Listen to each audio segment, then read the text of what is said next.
नमस्कार। मेरा नाम भाऊ तोरसेकर। आप देख रहे हैं प्रतिवाद।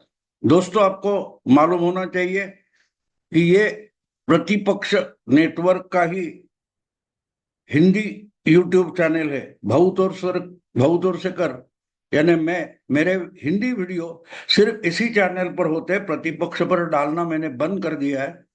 तो जो मेरे हिंदी चाहने वाले हैं, सुनने वाले हैं, उनको विनती है कि आप प्रतिवाद को ज्यादा से ज्यादा सब्सक्राइब करें। दोस्तों, आज की जो विषय है वो थोड़ा स्फोटक हो सकता है, क्योंकि मुझे जो जानकारी मिली है, सब लोग महाराष्ट्र और झारखंड के विधानसभा चुनाव की ओर देख रहे हैं। राजनीतिक विश्लेषक है, पत्रकार है, मीडिया है, सबका ध्यान लगा है। तो हरियाणा में जो कुछ हुआ, उसके बाद महाराष्ट्र और झारखंड ये चुनाव होने वाले हैं, उसके बाद दिल्ली के चुनाव होने वाले हैं। तो क्या हरियाणा में जो कुछ बड़ा चमत्कार हुआ और जीतते जीतते कांग्रेस हार गई और हारते हारते बीजेपी जीत गई, तो महाराष्ट्र में क्या होगा?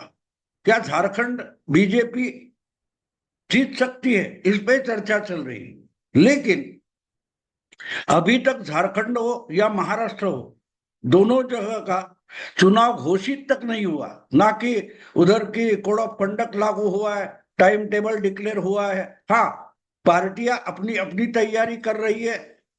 राजनीति का विश्लेषण करने वाले जो एनालाइजर है, मीडिया है, वो अपनी तरीके से इस इसको हवा देने की कोशिश कर रहे हैं।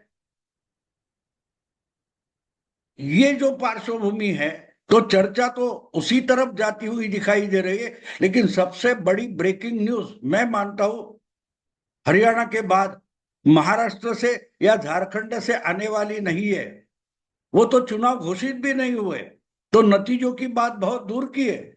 उससे भी पहले बड़ी खबर अगर आने वाली है, तो वो हरियाणा से सटे हुए हिमाचल प्रदेश से आ सकती है। हिमाचल प्रदेश से आ सकती है, क्योंकि कुछ तो गड़बड़ हिमाचल में चल रही है। अब गोदी मीडिया हो या सेक्युलर मीडिया हो, उनकी भाषा में अगर बोलना चाहते हैं, तो हिमाचल प्रदेश में ऑपरेशन लोटस शुरू हुआ है। ऐसी ब्रेकिंग न्यूज मैं देख रहा हूं, मुझे दिखाई दे रही है, धुंधली है, लेकिन कुछ तो बड़ा हिमाचल प्रदेश में हो रहा है। महाराष्ट्र में तो लगातार बार बार केंद्र के गृह मंत्री, भाजपा के चाणक्य अमित शाह आते जाते रहते। वो लोकसभा के बाद महाराष्ट्र की विधानसभा की तैयारियां कर रहे हैं। एक तरफ बीजेपी के बहुत सारे जो नए आयाराम थे 10 साल के, उसमें से कुछ शरद पवार या कुछ कांग्रेस के पास वापस जा रहे हैं, और इस पर बीजेपी गुस्सा भी नहीं हो रही है। झारखंड में चंपई सोरेन वापस आ गए, तो चंपई सोरेन बीजेपी में शामिल हो गए। तो हलचल तो दोनों राज्य में चल रही है। लेकिन जो हलचल दिखाई नहीं दे रही है, सुनाई नहीं दे रही है, जिस पर चर्चा भी नहीं हो रही है, ऐसी कुछ छुपी हुई हलचल जो मेरी जानकारी है उसके तहत हरियाणा से सटे हुए हिमाचल प्रदेश में चल रही है। वहां शायद चुनाव के पहले ही, यानी महाराष्ट्र झारखंड के चुनाव होने से पहले ही कुछ बड़ा होने जा रहा है। शायद हिमाचल में तख्ता पलट भी हो सकता है। तख्ता पलट भी हो सकता है, क्योंकि इसके जो सिम्टम्स होते हैं, उसकी जो दस्तक होती है, वो हरियाणा जम्मू कश्मीर चुनाव के पहले से दिखना शुरू हो गया। तो मैंने तो इसके पहले ही 2-3 बार, मराठी हो या हिंदी हो, मेरे वीडियो में एक सिग्नल, एक संकेत लगातार दिया है कि बांग्लादेश में जो कुछ हुआ, तो वो तो वहां का पॉलिटिक्स था। लेकिन उधर तख्ता पलट होने के बाद जिस ढंग से वहां की माइनॉरिटी, हिंदुओं पर अत्याचार किए गए, तो पहली बार बांग्लादेश के हिंदू एकजुट होकर रास्ते पर उतर गए और वहां के जो नवे लश्कर प्रशासक है यूनुस, मोहम्मद यूनुस, उनको सामने आकर हिंदुओं की माफी मांगनी पड़ी थी। लेकिन जब ये घटनाएं घट रही थी उसी वक्त बांग्लादेश से सटे हुए पश्चिम बंगाल के सिलीगुड़ी डिस्ट्रिक्ट में एक बड़ा हिंदुओं का मोर्चा निकला था। यानी बांग्लादेश में हिंदुओं पर अत्याचार होने के बाद सबसे पहली बड़ी प्रतिक्रिया आई तो वो भारत के पश्चिम बंगाल सिलीगुड़ी में आई थी। और पश्चिम बंगाल आप जानते हो कि ममता दीदी और इंडी अलायंस सेक्युलर लोगों का अड्डा है, जहां चुनाव के बाद हमेशा हिंदुओं पर ही अत्याचार होते हैं। हिंदू लोगों को घर छोड़कर भागना पड़ता है और इसका कारण सीधा सीधा है, आप बीजेपी को वोट देते हो तो वहां की जो सरकार होती है, लेफ्टिस्ट हो या सेक्युलर हो, वो हिंदुओं को धमकाती है, पीटती है, हिंसा करती है। तो बांग्लादेश की रिएक्शन अगर सेक्युलर ताकत वाले पश्चिम बंगाल में होती है तो एक बड़ी बात थी। और जब ये हो गया तो आहिस्ते आहिस्ते लोगों के दिमाग में बात आना शुरू हो गया कि अगर हिंदुस्तान हिंदुओं के लिए बचा नहीं तो भागोगे कहां? अफगानिस्तान से भागो, पाकिस्तान से भागो, कभी फिजी से भागो या और किसी देश से, सीरिया से भागो, येमेन से भागो, तो वापस तो आने की एक ही जगह है, हिंदुस्तान। अगर हिंदुस्तान ही हिंदुओं के लिए नहीं बचा तो जाओगे कहां? ये सबसे बड़ा सवाल बांग्लादेश ने फिर से उजागर कर दिया है और उसकी ही रिएक्शन पश्चिम बंगाल में हमने देखी थी कि अब नहीं चुप बैठेंगे, बस हो गया सेक्युलरिज्म, बस हो गया लिबरल, अब हमको हिंदू बन के ही जीना पड़ेगा। और इसकी छाया जब हिमाचल में पड़ी तो हिमाचल में सब जाति जमाती से मिलकर भी 90 से 95 से ज्यादा हिंदू ही है। फिर भी वहां जो एक दो मस्जिदें हैं उसके खिलाफ हजारों की संख्या में लोग रास्ते पर उतर गए। और उसमें हिमाचल के ही एक कांग्रेस मुख्यमंत्री मैदान में आ गए, उन्होंने हंगर स्ट्राइक शुरू कर दिया कि ये गैर कानूनी अनधिकृत अनऑथोराइज मस्जिद बनी है या बढ़ाई गई है, इसको गिराना चाहिए।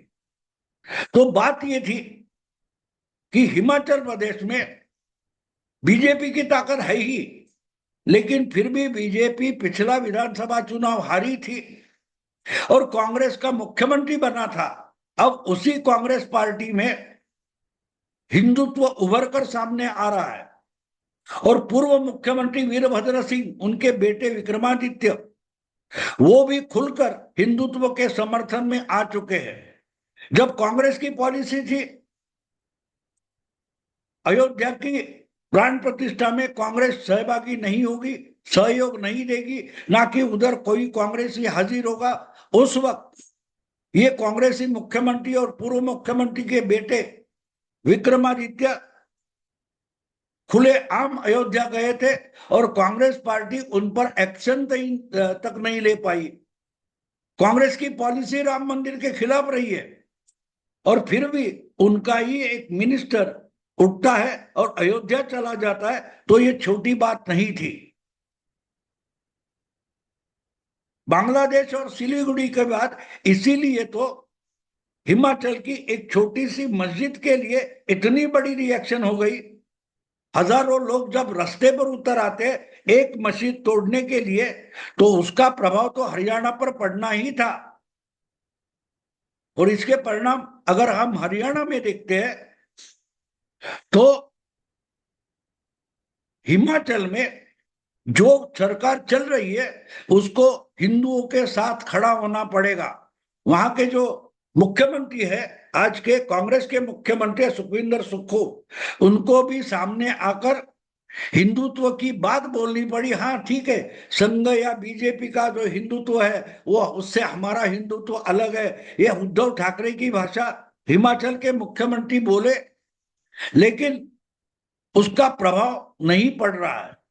और हिमाचल में आज भी खलबली है, क्योंकि शिमला के बाद एक एक करके और 3 मस्जिदें लोगों ने ढूंढ निकाली कि जो अनऑथोराइज है, और वो गिराने की बात शुरू हो गई थी। तो उसका ही बड़ा प्रभाव हिमाचल की बॉर्डर के लगे हुए जो हरियाणा के चुनाव क्षेत्र है वहां दिखाई दिया। और कांग्रेस का अगर हरियाणा में डिफीट हुआ है, पराजय हुआ है, तो उसका सबसे बड़ा कारण मैं मानता हूं कि ये हिमाचल की बात थी।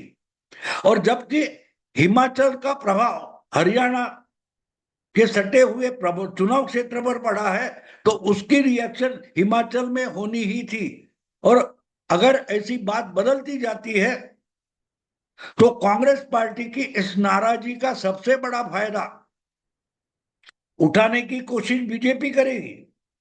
आप उस बीजेपी के जो प्रयास है उसको ऑपरेशन लोटस बोलो या और कुछ भी बोलो, लेकिन वो होने जा रहा है। जो जानकारी मुझे मिली है वो साफ साफ बताती है कि बहुत जल्दी हरियाणा में जो राहुल गांधी की कांग्रेस की सुखविंदर सुक्खू गवर्नमेंट है वो गिरने जा रही है, गिरने जा रही है। कांग्रेस के ही कुछ एमएलए अपने ही पार्टी के मुख्यमंत्री के खिलाफ बगावत करने की तैयारी में लगे हैं। और जैसे कि महाराष्ट्र में हुआ था, अचानक एक दिन महाराष्ट्र के एक मंत्री और 6 मंत्री एकनाथ शिंदे के नेतृत्व में 20 जून को उठकर गुजरात में सूरत चले गए थे और सूरत से उठकर गुवाहाटी चले गए थे। और 10 दिन में महाराष्ट्र की उद्धव ठाकरे की महाविकास आघाड़ी की सरकार गिर चुकी थी। बिल्कुल इसी नाजुक अवस्था में आज हिमाचल की सुखविंदर सुक्खू की कांग्रेस गवर्नमेंट है। वहां के बहुत सारे कांग्रेस के एमएलए हैं, उनमें चलबिचल शुरू हो गई है कि अगर इसी ढंग से राहुल गांधी और कांग्रेस अपनी राजनीति चलाएगी तो उन एमएलए को अपना भविष्य नहीं दिखाई दे रहा है।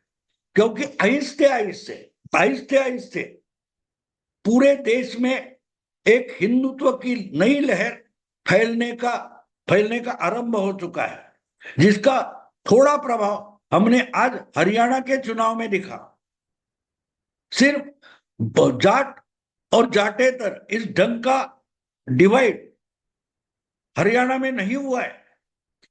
हिंदुत्व मानने वाले या हिंदुत्व को गाली देने वाला ऐसा भी वोटों का बंटवारा हुआ है।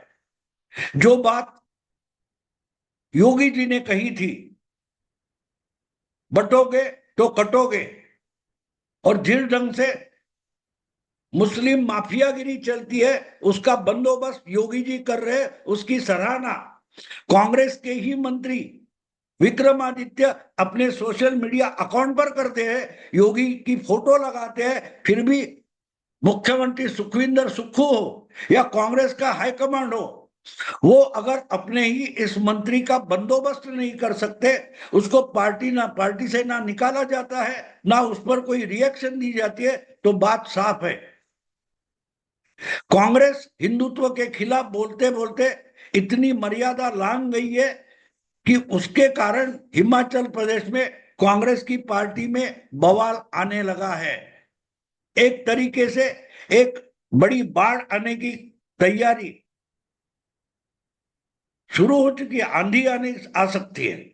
और इसके लिए बीजेपी अगर उसको ताकत दे, जैसे एकनाथ शिंदे को ताकत दी थी, तो हो सकता है हिमाचल का महाराष्ट्र हो सकता है। कांग्रेस का ही एक बड़ा गुट पार्टी छोड़कर निकलेगा और उसको बीजेपी की मदद से नया मुख्यमंत्री बनाया जा सकता है। तो खबर यहां तक है कि जो विधानसभा चुनाव के बाद मुख्यमंत्री बनना चाहते थे, लेकिन हाईकमांड ने उनको मुख्यमंत्री बनने से रोक दिया था और सुखविंदर सुक्खू को मुख्यमंत्री बनाया था, ऐसे जो लोग हैं वो हिमाचल में तख्ता पलट करने की तैयारी में और प्रयास में है, और बीजेपी उनका साथ दे रही है। इसका एक कारण हिंदुत्व है, ये कोई नकार नहीं सकता। और इसलिए जो जानकारी मुझे मिली है वो अगर सच है तो सुखविंदर सुक्खू की जो सरकार है वो कुछ दिनों की मेहमान है। हिमाचल में बड़ा तख्ता पलट होने जा रहा है और शायद महाराष्ट्र की राजनीति, महाराष्ट्र का चुनाव होने से पहले या महाराष्ट्र झारखंड के नतीजे आने से पहले हिमाचल से एक बड़ी ब्रेकिंग न्यूज आने वाली है, एक तख्ता पलट की खबर आने वाली है, जिसका काम शुरू है, वर्क इन प्रोग्रेस जिसको बोलते हैं, काम चालू है। अब वो हिमाचल की कांग्रेस में कितना चल रहा है और बीजेपी उसको कितनी ताकत दे रही है, इसकी डिटेल्स अभी मेरे पास नहीं है, लेकिन ऐसी कुछ बातें चल रही है, ये मेरी खबर है और खबर पक्की है। तो दोस्तों, आज ज्यादा जानकारी देने के पहले मैं एक बात बता दूं कि इस पर मैं फिर 2-4 दिन के बाद ज्यादा जानकारी आएगी तो बोलूंगा, लेकिन एक बात पक्की समझो कि महाराष्ट्र और हरियाणा के नतीजे आने के पहले ही शायद हिमाचल में तख्ता पलट होगा और इसकी ब्रेकिंग न्यूज आपको सुनने को मिलेगी। अभी यही रुकता हूं। अगर वीडियो पसंद है तो लाइक कीजिए, शेयर कीजिए और सब्सक्राइब कीजिए। नमस्कार।